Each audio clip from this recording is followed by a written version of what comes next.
This is America Offline with David Klein. Real conversations, authentic connections with digital wellness experts and mental game gurus. No texting, emailing, snapping, we ain't even tweeting. We're hopping online to talk mental health, mindfulness, and how good it feels to be offline. Coaching you up and how to take control of tech so tech doesn't take control of you. Hello, everyone, and welcome to America Offline. Today, I am here with Gabi. Is it pronounced Jubran? Yeah, nailed it. Nailed it. Yeah. Beautiful. Gabi is a good buddy of mine. We've been partnering on some projects now for quite some time. He, and you heard it in the intro, he runs a program called HAPPI, and he recently is fresh off a TED Talk where he is talking about the juice. Baby, the juice and the sauce.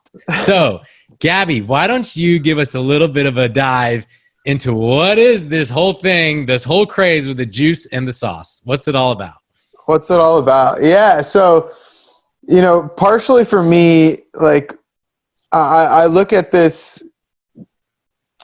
Oh, let me rephrase that, actually. So, I think that people need ways of understanding complex things in simple ways.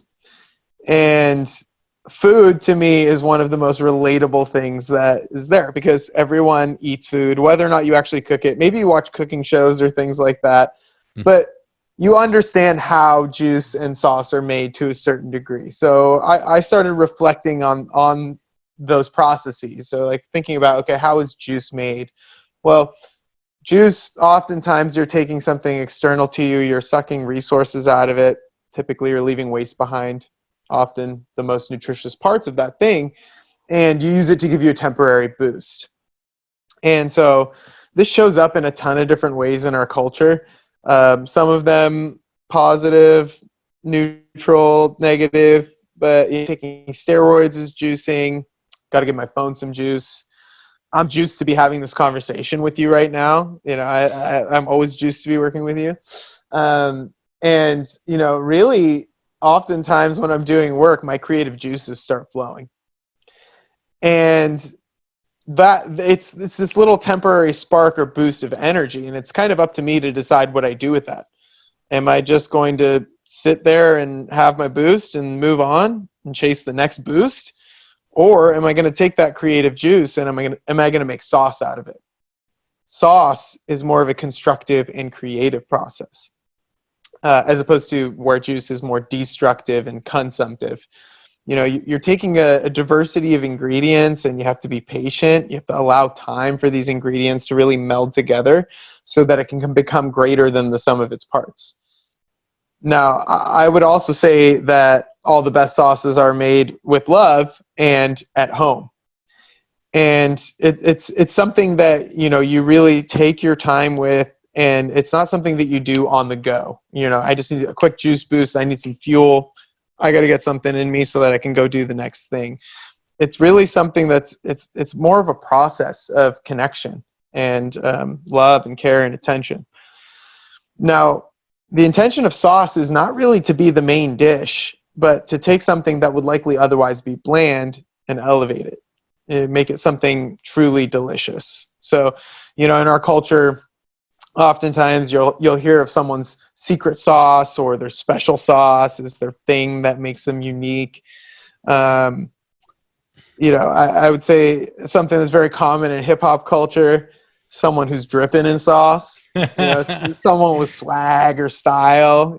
Mac Dre used to say dipped in sauce. That's right. I floss. Yes, right. Yes. He was a sauce boss. Yes, he was. Yeah, yes. Absolutely.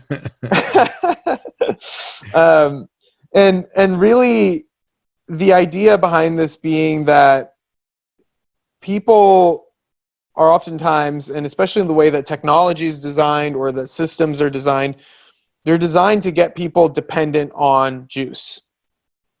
And oftentimes, especially when we look at social media as well, the technology companies really are seeing their users or their products as juice boxes with a finite amount of resources that they can extract out of them.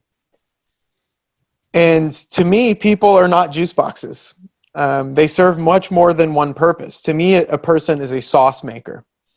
And when they're given the right tools and containers and they know what ingredients they have to work with, they're able to make sauces that have a ripple effect and impact on other people in the world. And, I think on a bigger scale, this hits on a big message that I think a lot of people in the social impact, social change space are communicating. Sometimes you'll hear it framed as, shifting from scarcity mindset to one of abundance, or moving from extractive incentives to ones that are regenerative, or, in the case of technology and the work that we do, moving from the attention economy to the intention economy, right? And to me, the common thread in all of these things is that it's about bringing more life into the world by becoming better versions of ourselves individually and collectively. So just to share a little bit more about juice and sauce, because I could really talk about it for a long time, as you know. One of the things I realized as I let this analogy simmer is that you actually need juice to make sauce. Juice is a form of energy. And, if I'm completely depleted of juice, there's no way that I can make sauce. I'm burnt out. I'm out. My tank is empty. Right.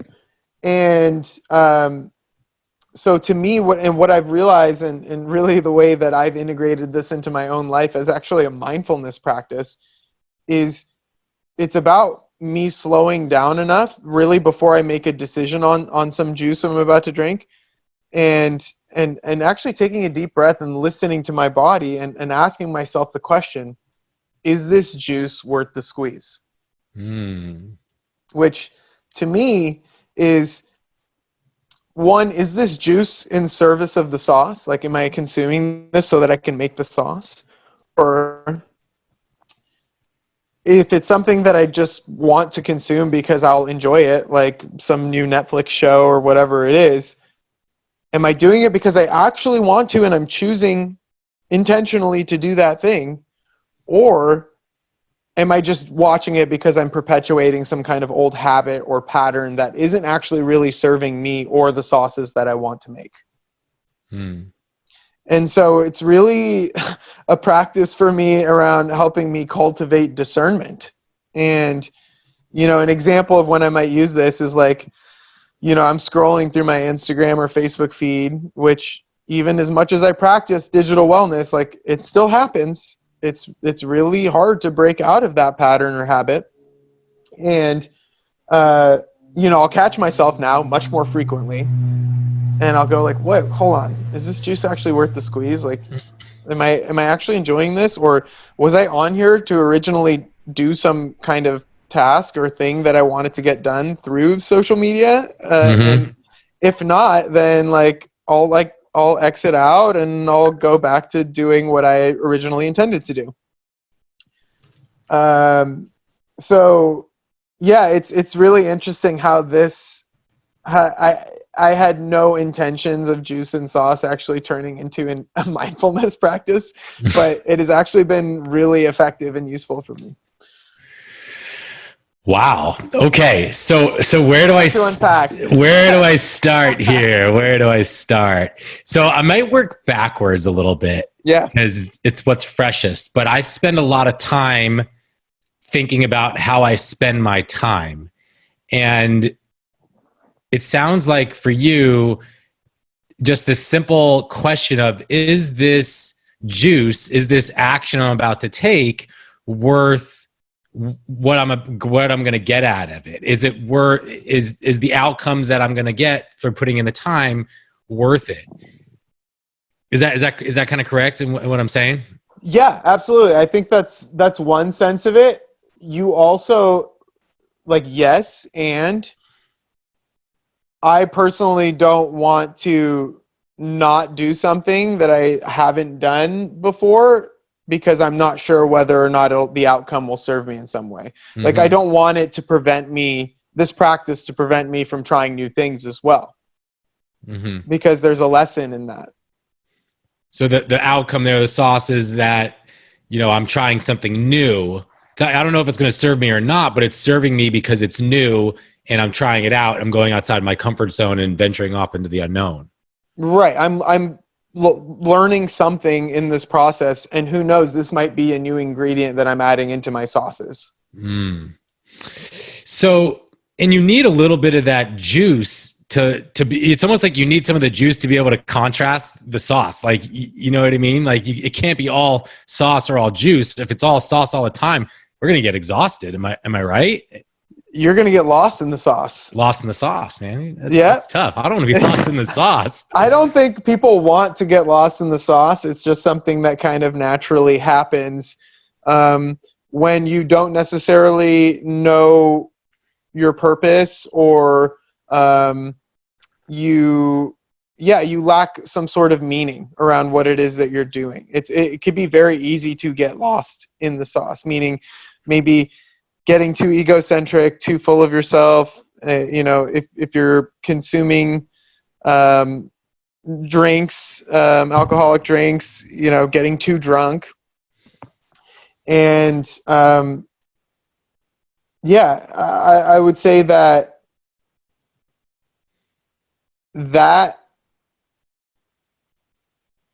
it's really easy to get lost when you don't have other people around you who are making really good sauces with love that you can try, that can inspire you.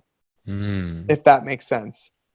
So what happens, or how do we get or set up a situation for ourselves where we are around more sauce makers in a world where there's a lot of people and there's a lot of money? I have a lot of friends who they're out there slanging juice. They're out there getting juiced up, and they're not feeling like they're making this meaningful sauce every day. Is there a way to find sauce in the juice, or turn your juice into sauce? Like, how do you navigate that in a world where there's juice everywhere? Everything is so instantaneous. There's not all these sauce options everywhere. Totally. So I think part of it is understanding what innately brings you joy as a person. Like, what are the ingredients that I have to work with? That maybe it's that I like dancing, or that I like playing sports, or whatever it is. But at least at some point in your life, I think someone, as a person, you've had a hobby or practice or something that you didn't just do in order to get a quick boost out of it. You actually enjoyed the process and practice of playing in that thing. And so maybe it's a matter of going back to building community around that hobby that you had. So if I, love to play soccer, maybe it's a matter of getting back out on the field. And it's not even necessarily about the juice I'll get from like winning. It's more about like the process of cohesion and collaboration and connection with these people that I'm playing with. Like it's really about the team. It's not as much about the juice I'm getting from like winning a pickup game. Right. But like really the connection I have with those people, and like the more that we focus on that and play for each other, the better we get as a team. Like juice will naturally come from the sauce. Right. Right. It's if we draw some parallels between chemicals in the brain, between juice and sauce, it's almost like juice is like dopamine fueled, and sauce is more like endorphins and serotonin, like long term. Yeah. Oxytocin. Yeah. Is that ring true for you? Yeah, I would say so. I would say that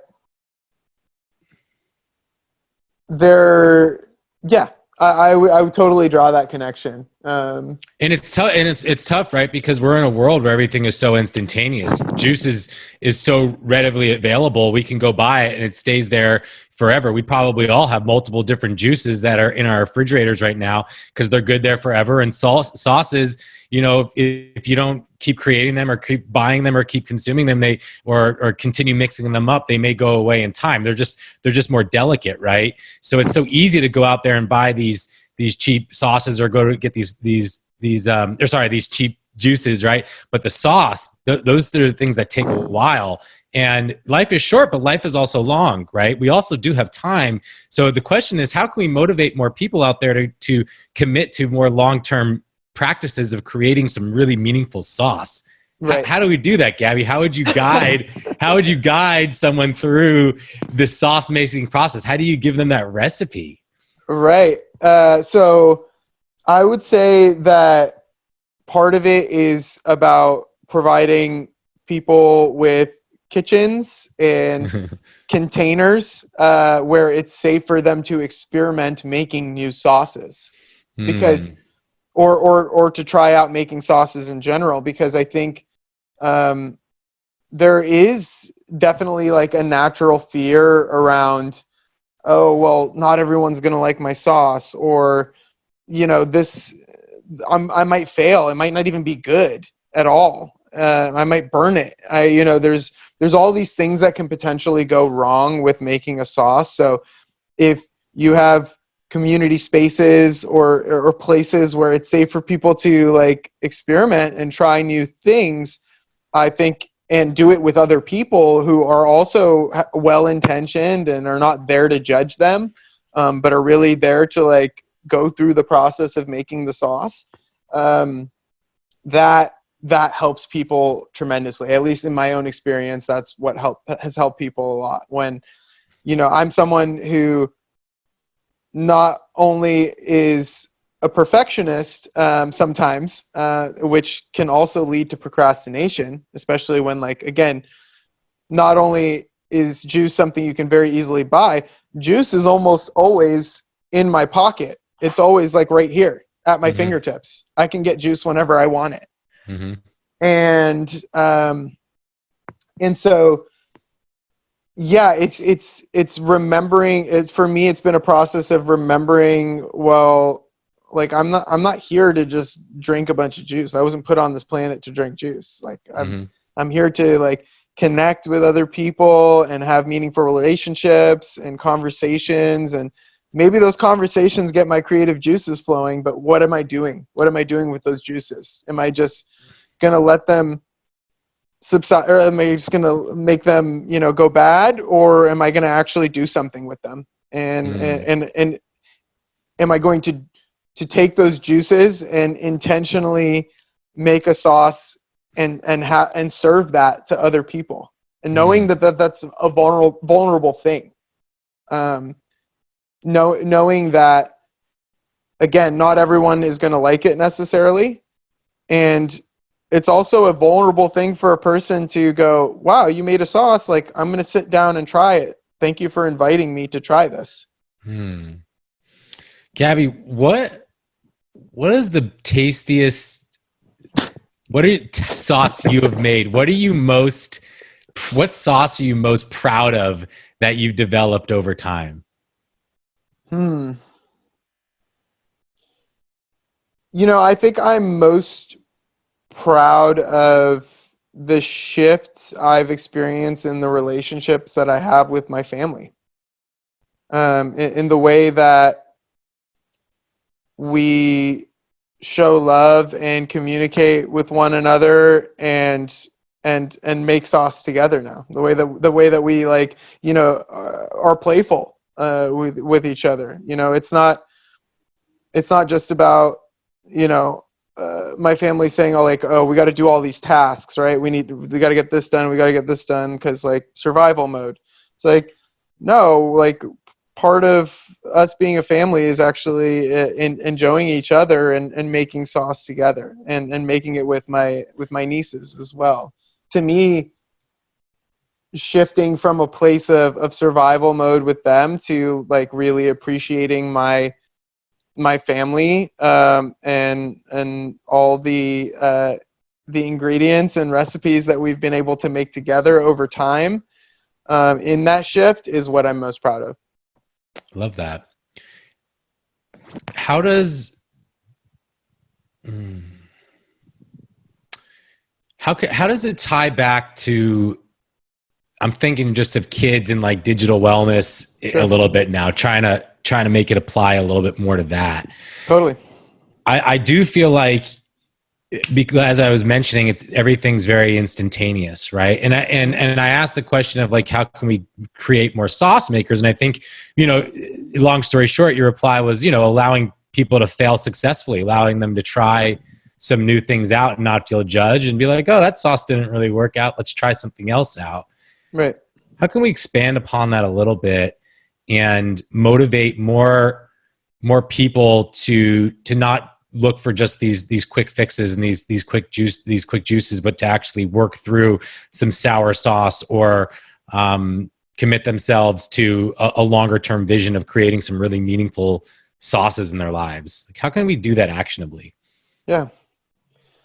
So I would say that part of the reason it's been difficult, especially with the younger generation, is like, for example, the education system is based on juice in a way, right? It's like, okay, you get a homework, and if you get an A on it, then good job, right? And like a kid gets juice from that, right? And like their intention is to like get these grades that give them boosts, right? And memorize things, and things that are not necessarily indicative of something that they can create themselves. And so one thing that I would do is, when I'm connecting with a young adult or individual, any kind of youth, is like trying to get a sense of like who their favorite athlete is, or movie star, or try to get a sense of what actually inspires them. Like, what is it that you see in your life that is memorable to you and you care about? And I guarantee that whatever they say it is, the reason they're saying it is not because of the juice they get, but it's because of how good the sauce is.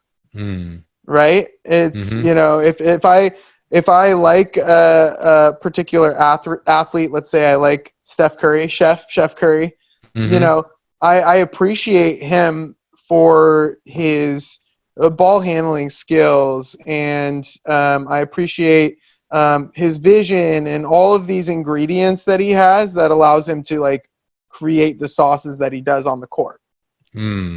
It's not necessarily because like, yay, he made another 3-pointer.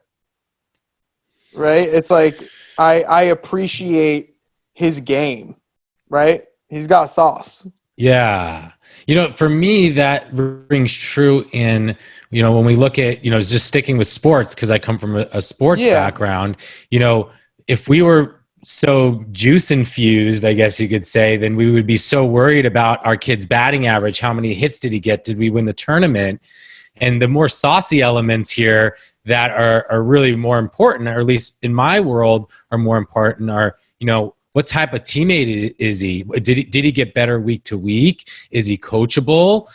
How is he bonding with other people? Is he smiling out there? Is he having fun? Those ingredients will, they'll help with, wins and better average and stuff. But those are the juice elements that are more difficult and oftentimes more important. Right. Yeah. These are the things that ultimately make you who you are as a person. I'll look back at when I used to work in kind of the more of the for-profit world. I used to work in tech companies. Oftentimes, actually almost all the time, people were looking at me based on my level of performance and metrics that they can measure. It's like, oh, look, he's going above his quota, so like, good, we're going to keep him around, right? And what they don't necessarily look at when they're deciding whether or not to keep someone is, oh, is this person actually helping and training other people? Like, what sort of vibe does this person bring to the office? And I was watching a talk recently with Simon Sinek, who's a pretty prominent speaker. Talks about leaders, how they start with why and how they eat last. He was talking about Navy SEALs, and he asked the Navy SEALs, the people who kind of decide who makes it on as a Navy SEAL, how do you pick these people? Right, these are the best of the best that are out there. How do you select a Navy SEAL? And so they drew out a graph, and on one end of the graph is performance, and on the other end of the graph is trust. If you have someone who is high performance but low in trust, that's not necessarily somebody that you want on your team, even though you know that they're a high performer, right? So like, even if on my sales team I'm closing the biggest deals, because people can't really trust me, that's actually creating a toxic work environment. And I'm actually going to be losing out more so in the long term as a result of that. So going back to culture for a second, to me, culture is sauce. And ultimately, people thrive when there's a good culture, right? And even if you look at it on like a microbiome level, right? If I'm looking at my gut health, if I got a bunch of good like culture in there, like microbes and and probiotics and prebiotics and all of these things, that actually makes me much more healthier and thriving as a person, right? So there's a way that you can connect this on so many levels, but you could also connect sauce to like soil. I would say like soil is kind of like earth sauce. Yes. Right. So to me, the things that are very difficult to quantify and measure, like sauce, because juice is very easily quantifiable and measurable. Like, I know that 1 cup of juice is this many vitamins and nutrients and this amount of sugar and this amount of calories. I know I'm going to get this kind of boost from it. Like, it's very clear what I'm getting. But ultimately, the things that make life meaningful are the things that are difficult to quantify and measure, like love and beauty and imagination and inspiration. All of these things are ingredients that I put in the sauce, and that's what people remember. It's really interesting. It'd be so cool if you talked a little bit about education. It's actually a topic that I'm really passionate about because it's very performance based. It's very much, hey, can you memorize my monologue and then deposit those answers and put them on a Scantron, and then you get an A, B, C, D or whatever, and then we move on. Check. And it's check it off, instead of teaching kids how to ask the right questions, how to draw meaning, how to really understand it, and then be able to teach it to other people and push it forward. I wonder, I wish there was a way that we could measure more character-based progress as part of the education system, as opposed to just everything just be so performance-based. I wonder if there's anybody doing anything like that. Yeah, I mean, I think there are a number of programs that are out there that focus on things like character, building social and emotional learning skills. One that I think is deeply profound and really valuable is called the Toolbox by a organization called Dovetail Learning, which teaches you 12 skills that are basic for self-mastery.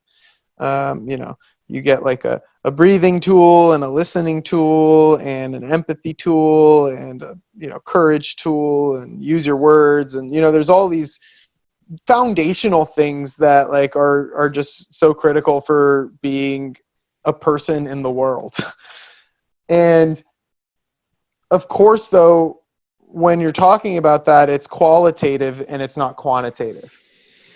And so, and that again takes time for those qualitative results to build and those anecdotes and stories to come out.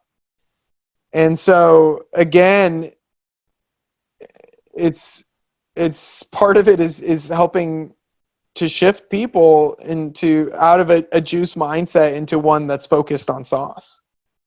How do we help parents, to use your line of work, happy, helping awesome parents parent intentionally? It's genius. How can we help parents in a world where there's just a lot of chasing the juice, right? They want that bumper sticker on the back of their car. They want their kids to excel.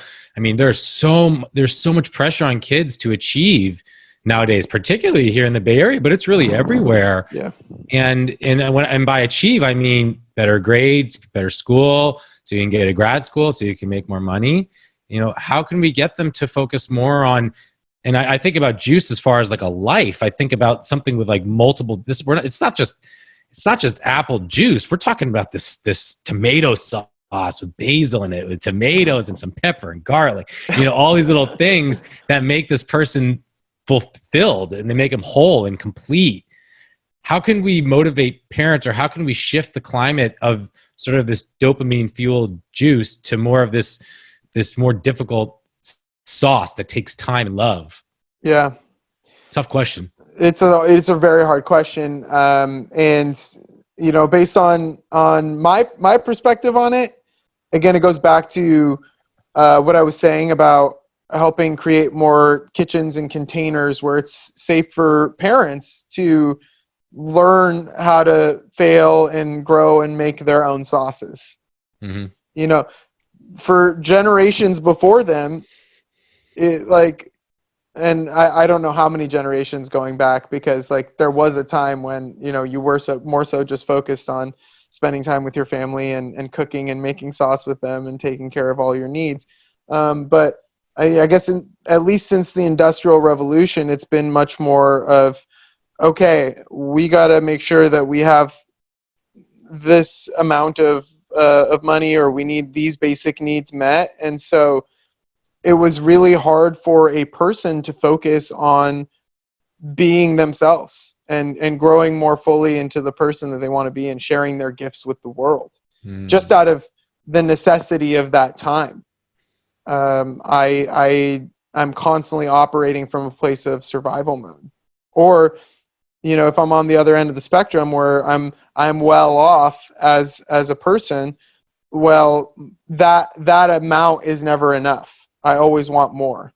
And so if somebody is in that kind of scarcity mentality, right, they're constantly chasing juice, it is really hard to lift them out of that place, unless they know that place that they're in is no longer sustainable and they actually want to change.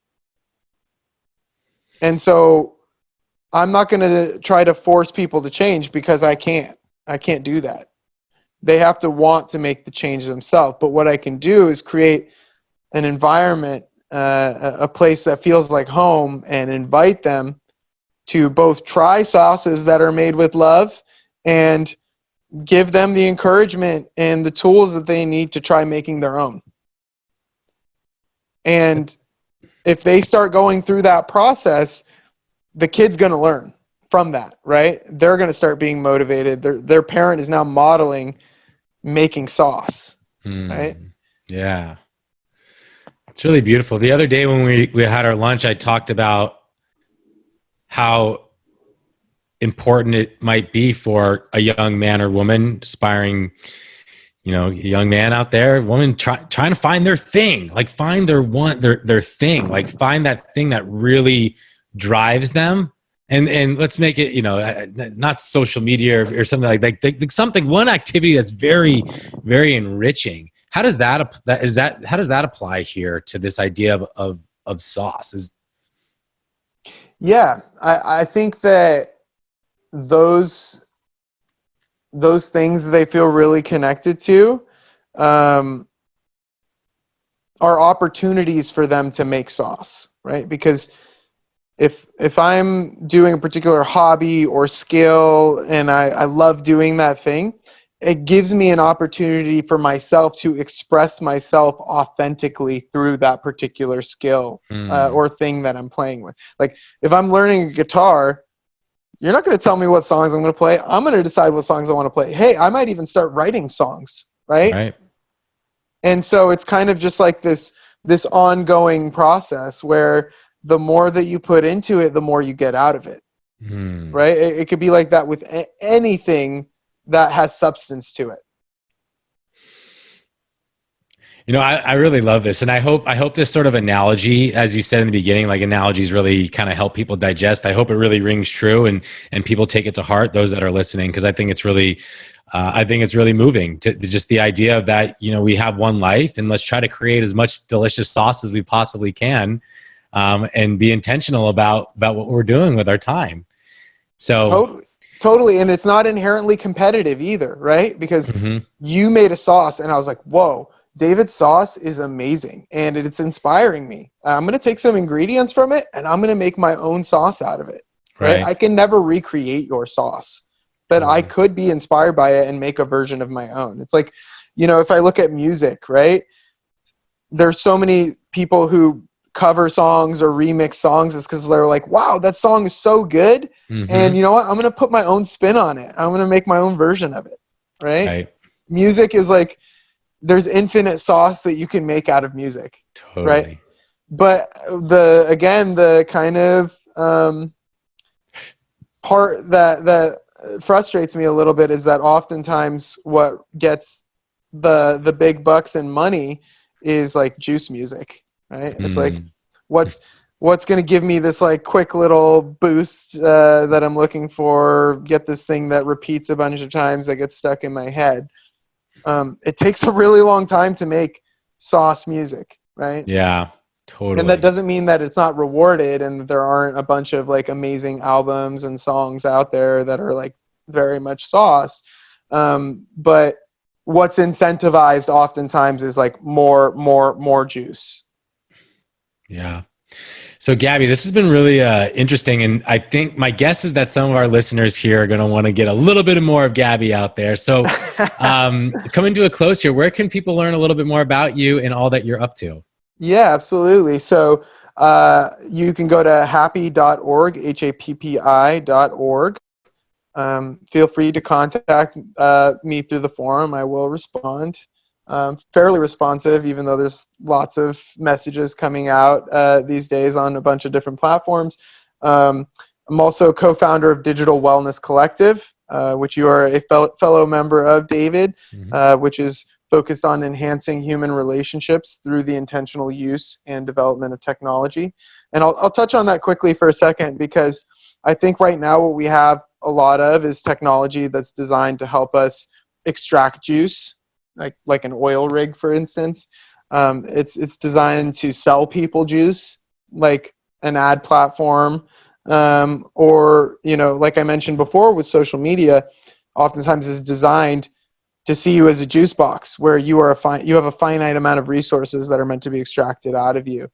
And really what I'm calling forth, and I think a lot of our fellow members would agree in their own way, is I want technology that helps me make sauce. I want technology that helps me create and helps me become a better version of myself. And helps us all become better versions of ourselves. I want technology that enhances our children's connection to self and community and nature. Totally. We still need juice, right? But how are we actually using it to make the sauce? You know, I still want technology that, you know, helps me make my life more efficient and outsources things that I don't want to have to think about, but I don't want it to outsource my life. Totally. Gabi, beautiful message. Love it so much. Thank you so much for being a guest today. Your message is inspiring. And I think soon enough, your saucy TED Talk should be online. Correct me if I'm wrong. Yeah, I think in the next couple weeks here. So maybe to the audience out there, keep your eyes open for a Juice and Sauce TEDx Oakland talk. Awesome. Gabi, thank you so much for your time. Listeners out there, have an amazing Thanksgiving break. And if you're getting this by the end of the year, have an awesome holiday. And thank you so much for stopping by. Gabi, you're a great guest, and we'll catch you soon. All right. Catch you later, buddy. All righty. Take care. Peace. Be well, everyone. Keep making sauce. If you enjoy the show, please make sure to subscribe and give us a rating and review on iTunes. You can also connect with us at americaoffline.info for more great content and to register for upcoming events. Thanks for listening. Now it's time to get offline.